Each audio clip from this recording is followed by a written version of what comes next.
आप सबको नमस्कार, सुप्रभात। सार्थक government job point YouTube channel आप सभी लोगों का हार्दिक स्वागत करता है। चैनल पर नए हैं, चैनल को सब्सक्राइब, वीडियो को लाइक शेयर करें, बेल आइकन दबा कर रख लें ताकि आपको नोटिफिकेशन मिल जाए और आप उसे शेयर कर पाएँ। खबरों की शुरुआत कर लेंगे, फटाफट आपसे सारी अपडेट देंगे, इसलिए वीडियो में एंड तक जरूर बने रहें। चैनल को सब्सक्राइब न किया हो सब्सक्राइब कर लें। जैसा कि आप सभी लोगों को ये काफ़ी सारी महत्वपूर्ण इन्फॉर्मेशन मैंने दी थी और उसमें काफ़ी सारी चीज़ें हमारी एग्जैक्ट भी हुई हैं। उस दिन कैबिनेट बाय सर्कुलेशन में क्या क्या चीज़ें प्रस्तावित थीं, क्या क्या चीज़ें पारित हुई और किन चीज़ों को विचार हेतु रख लिया गया है, इन सारे मुद्दों पर चर्चा करेंगे, क्योंकि उसका सारांश जो निचोड़ है, जो सार तत्व है, वो निकल करके बाहर आ गया है कि क्या चीज़ें हुई हैं, क्या चीज़ें नहीं हुई हैं। सारी चीज़ें हमारी क्लियर हो जाएंगी। तो आप सभी लोगों को इस वीडियो में एंड तक जरूर बने रहना है और चैनल को अधिक से अधिक लोगों में शेयर करना है। पहली अपडेट है आप से लोगों की एलटी ग्रेड और जीआईसी प्रवक्ता के लिए। देखिए, एलटी ग्रेड जीआईसी प्रवक्ता के लिए जिस नियमावली को मंजूरी दी गई, ठीक है ना, उसमें अर्हता आप सभी लोगों की समान है। टीजीटी की, पीजीटी की, एलटी की और जीआईसी की समान अर्हता है। मतलब स्पष्ट है कि अर्हता में किसी प्रकार का कोई भी बदलाव जो है वो आप सभी लोगों को देखने के लिए नहीं मिलने वाला, पहली चीज़। दूसरा, ये परीक्षा में चयन की प्रक्रिया, क्योंकि इसमें एज मैक्सिमाइज होता है 21 से 40 वर्ष का, लेकिन वहाँ पे एज मैक्सिमाइज नहीं होता है। वहाँ पे 61-62 साल तक आराम से आप आवेदन करते रहिए। तो इस प्रक्रिया को ध्यान में रखते हुए उन्होंने कह दिया कि परीक्षा का जो प्रारूप होगा, मतलब जो सिलेबस होगा, उसको और इसको, इन दोनों चीज़ों को हम एक्सेप्ट नहीं करेंगे फिर, ठीक है ना। और वहाँ पे परीक्षा का जो मतलब जीके जीएस वाला जो फैक्टर है और निगेटिव मार्किंग का जो फैक्टर है कि आपकी चयन प्रक्रिया कुछ हो सकती है, हमारी चयन प्रक्रिया कुछ हो सकती है, ठीक है। और अर्हता को हम एक कर दे रहे हैं। जो सेम एलिजिबिलिटी आप रखोगे वही एलिजिबिलिटी हम रखेंगे, क्योंकि समान पद है, ठीक है ना, समान क्लास है, समान चीज़ें हैं, तो जाहिर सी बात है उसको इक्वल ही रखा जाएगा। लेकिन चयन की जो प्रक्रिया होगी वो आपकी अलग हो सकती है, हमारी अलग हो सकती है, ठीक है ना। आयु सीमा जो आपकी हो सकती है वो हमारी अलग हो सकती है। तो इन दोनों प्रस्तावों को उत्तर प्रदेश शासन ने मंजूरी दी है, ठीक है ना। मतलब शिक्षा सेवा चयन आयोग का जो अपनी प्रस्तावना होगी, मतलब अपनी चयन प्रक्रिया होगी, वो उनकी अलग होगी और इनकी जो है चयन प्रक्रिया अलग होगी। नियमावली को एक करने का तात्पर्य ये नहीं था कि नियमावली को एक करने के बाद आप सभी लोगों को वही चीज़ें देखने के लिए मिलेंगी जो राजकीय विद्यालयों में देखने के लिए मिलती हैं, या जो उत्तर प्रदेश लोक सेवा आयोग में 21 से 40 वर्ष की आयु सीमा निर्धारित की गई, वही सारी चीज़ें आपको देखने के लिए मिलने वाली है। ऐसा नहीं है। ये बात एकदम क्लियर हो गई, स्पष्ट हो गई। मतलब स्पष्ट है कि आपकी एलटी ग्रेड ये चाहे जैसे भी कराएं, ठीक है ना, लेकिन ऑब्जेक्टिव मोड पे ही होगा। आपको पता है जीआईसी लेक्चरर का जो मेंस होगा वो ऑब्जेक्टिव मोड पे होगा। ये बातें मैं बहुत पहले बता चुका हूँ। क्यों? क्योंकि पीसीएस की कॉपियाँ तो जांच ही नहीं पाते समय से, आरओ की तो जांच ही नहीं पाते समय से। तो जाहिर सी बात है कि एलटी ग्रेड जीआईसी अगर दोनों 2 चरणों में करा लिए, मुख्य परीक्षा करा लिए, तो विद्यार्थियों की संख्या उसमें तकरीबन जो है मतलब 1.5 लाख के पार होगी, 2.25 लाख होगी। और इतनी बड़ी संख्या में पदों की संख्या जब बढ़ेगी तो विद्यार्थियों की संख्या भी बढ़ेगी मुख्य परीक्षा के लिए, ठीक है ना। तो इतनी बड़ी संख्या में कॉपियों का मूल्यांकन करना और उसका मेरिट बना करके रिजल्ट जारी करना, ये बहुत बड़ी चुनौती है। तो इतनी बड़ी चुनौती जाहिर सी बात है ये एक्सेप्ट नहीं कर पाएंगे, ठीक है ना।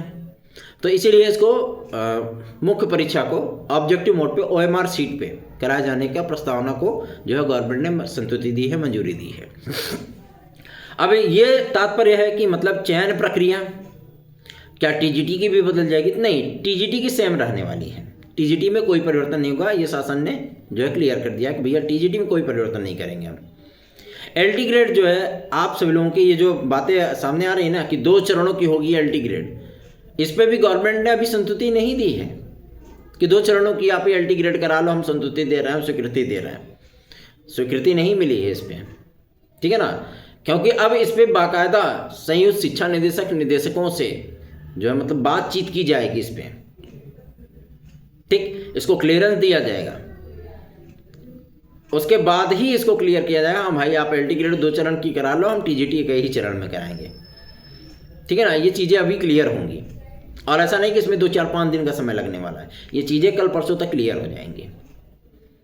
और अगर ऐसी परिस्थितियां बनती हैं कि आपकी एलटी ग्रेड 2 चरण की होती है तो जाहिर सी बात है मुख्य परीक्षा आपकी ऑब्जेक्टिव मोड पे होगी, मतलब डिस्क्रिप्टिव नहीं होगी, लिखित परीक्षा नहीं होगी। वो आप ओएमआर सीट पे जो है मेंस परीक्षा देंगे, ठीक है ना, ओएमआर सीट पे आप लोग मेंस परीक्षा देंगे, ये क्लियर है।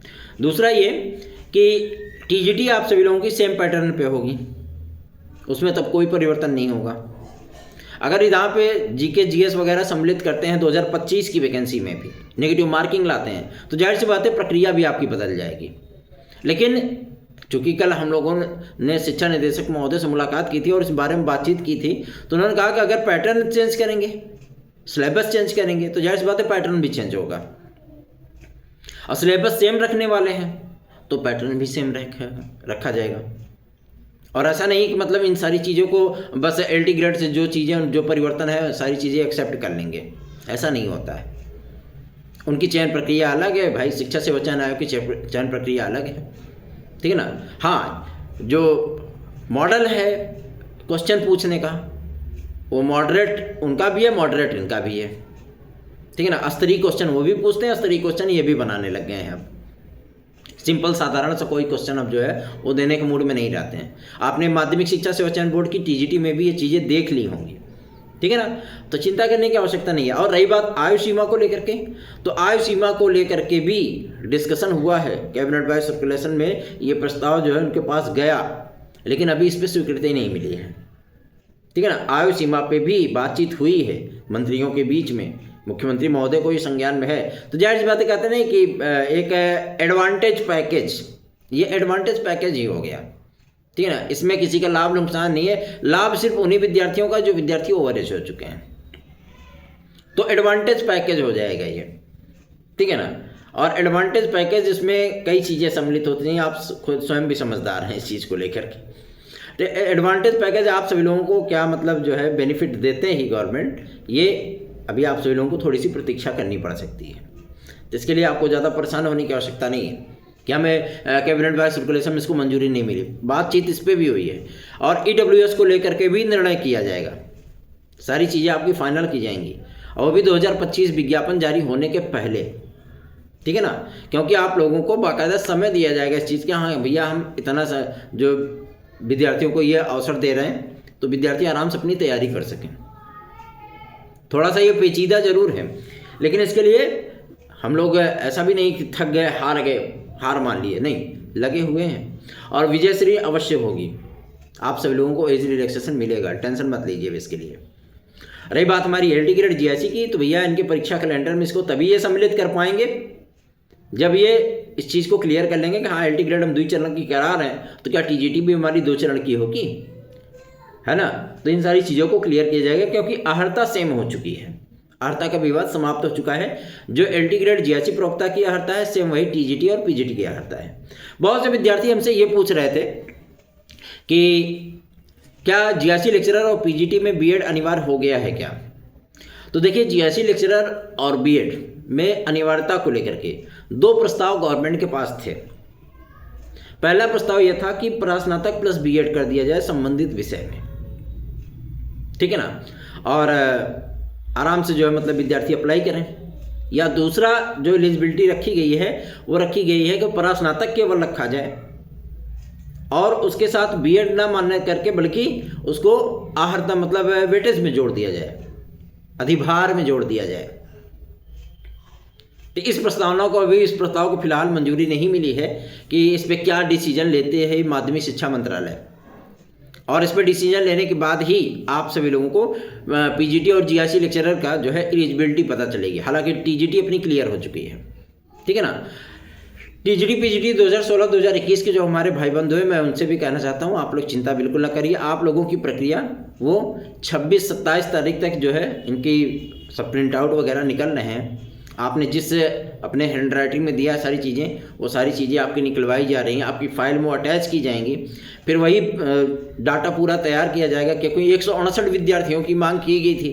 हमारे पास जितने विद्यार्थी थे मैंने लगा दिया भैया कि हाँ इन्होंने शपथ पत्र दे दिया, इनको लगा दीजिए।